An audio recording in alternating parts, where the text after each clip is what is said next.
Estos son los 5 sonidos más aterradores que los animales extintos solían emitir. Y lo más sorprendente es que los científicos están tratando de traerlos de vuelta a la vida. Este sonido es muy aterrador, y se trata del prehistórico extinto iguanodon. Como su nombre lo indica, es un dinosaurio muy parecido a una iguana gigantesca. Su sonido era este.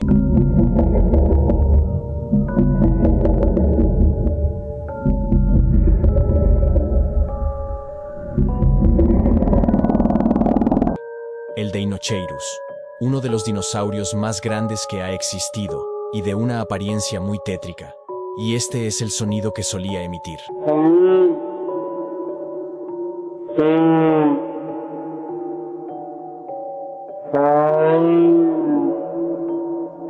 El Kronosaurus es el depredador marino más letal de la historia, y su sonido es muy perturbador.